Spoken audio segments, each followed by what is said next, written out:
hot, super uncomfortable, and after about 5 or 10 minutes out there, it's just downright miserable. We are stuck in this persistent, relentless, stagnant, super hot, dangerous heat wave that just won't let us loose. So we've got more of it to deal with. In fact, these heat advisories, these heat alerts, excessive heat warnings continue to get extended, and we've got the majority of the area at this point under an excessive heat warning. That's about as bad as it gets as far as heat alerts are concerned. That includes Huntsville, the Woodlands, down towards Houston, Livingston. You're included, Liberty, and back up to the north and west over towards Brenham, College Station, and back down around Katy. That means actual temperatures through Friday afternoon could be as high as 107 heat index values, 113 or higher possibly. Down closer to the coast, Wharton, Bay City, Angleton, and down around Galveston, you're under a heat advisory. Not quite as severe as the excessive heat warning, but still dangerous heat anticipated when you factor in that humidity with the actual air temperature that feels like temp, likely around 108 or higher, usually around 108 to 112 for a heat advisory.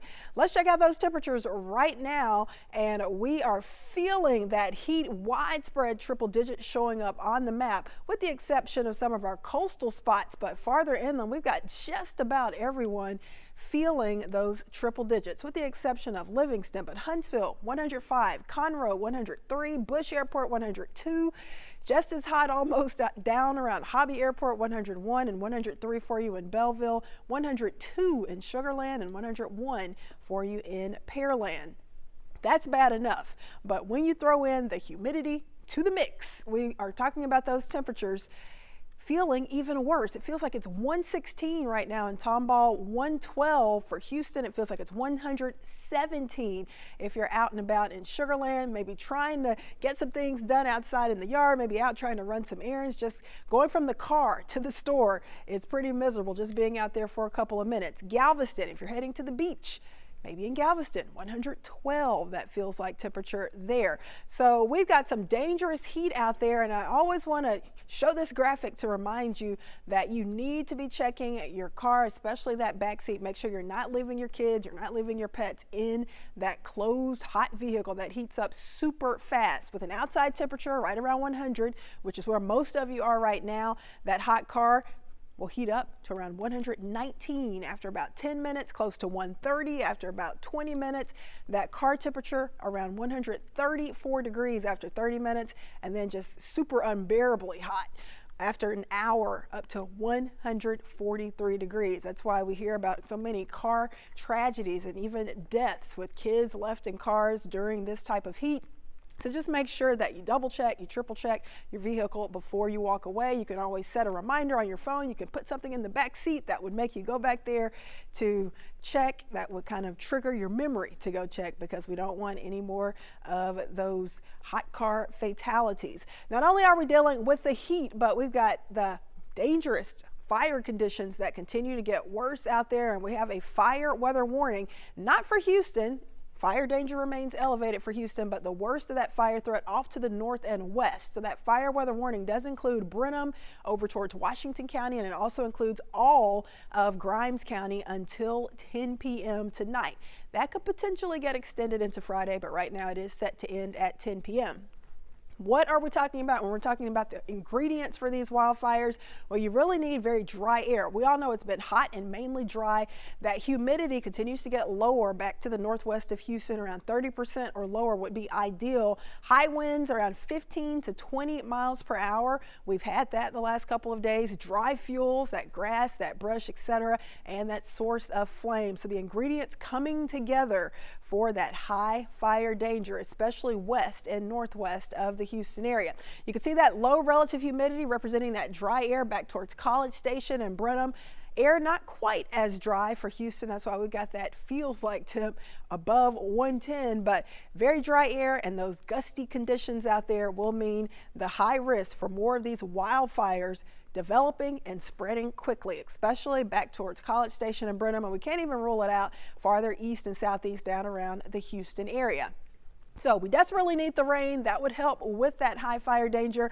And we've got drought conditions that are getting worse and worse. We had a huge jump with our percentage of the area in drought from last week to this week. In fact, we've now got 59% of our viewing area under a moderate drought, and we've got 41% of the viewing area under severe drought conditions. You can kind of see that severe drought slicing through Harris County, eastern portions of Montgomery County, and up into Polk and San Jacinto counties as well. So you can clearly see that the worst of the drought in the eastern half of the area, but even the western side of the area now under that moderate drought. So we're all either under severe drought or moderate drought at this point. Let me expand the view and show you what's going on statewide. Statewide, drought conditions are getting worse. We had 52% of the state under drought just last week.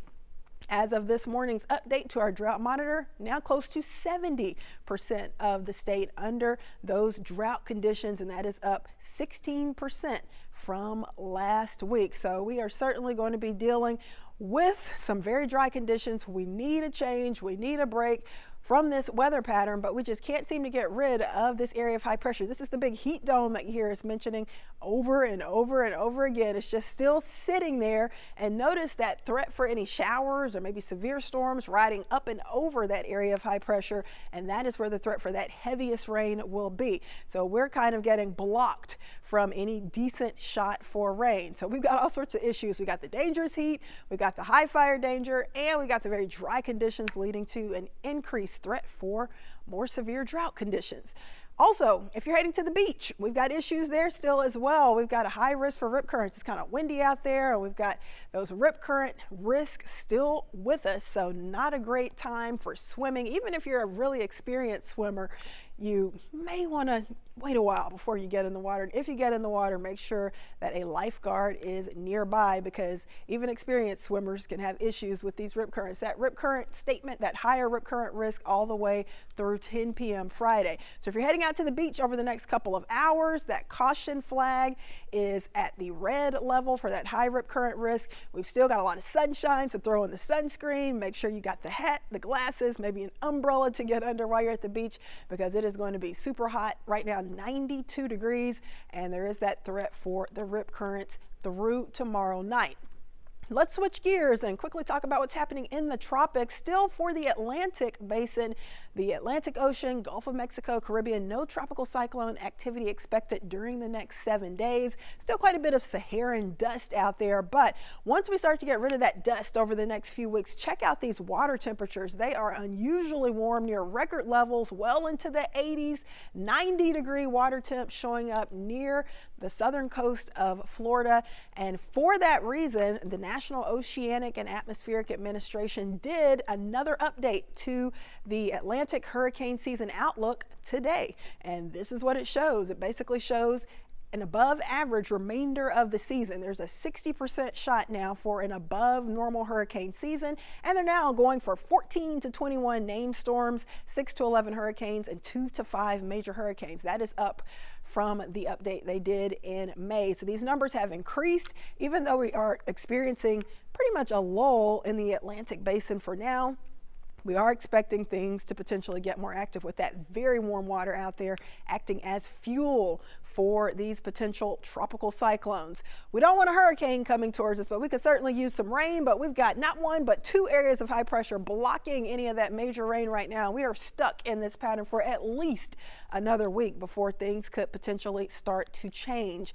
So that is what we're dealing with, a ton of heat and just very minimal, limited rain chances. In fact, our 10% chance for rain doesn't creep back into the forecast until Sunday and Monday, and then we'll have only a 20% shot for rain next week on Tuesday. But there will be plenty of heat to go around. In fact, temperatures from 101 to 103, not just for the next few days, but for the next 7 days. That average high for the Houston area around 96. So we are remaining above that. So bottom line, stagnant weather pattern sticks around, plenty of heat, very little rain. So do what you can to stay safe out in this heat. Try to beat the heat, keep cool, and know that the drought conditions and the fire danger will continue to increase until we see some sort of break in this pattern, but at least for the next week and a half, the models are indicating more of the same. So do what you can to get through it and stay safe, and make sure to grab our Fox 26 weather app so you can keep track of everything going on. Once again, I'm Fox 26 meteorologist Ramisha Shade. Enjoy the rest of your day.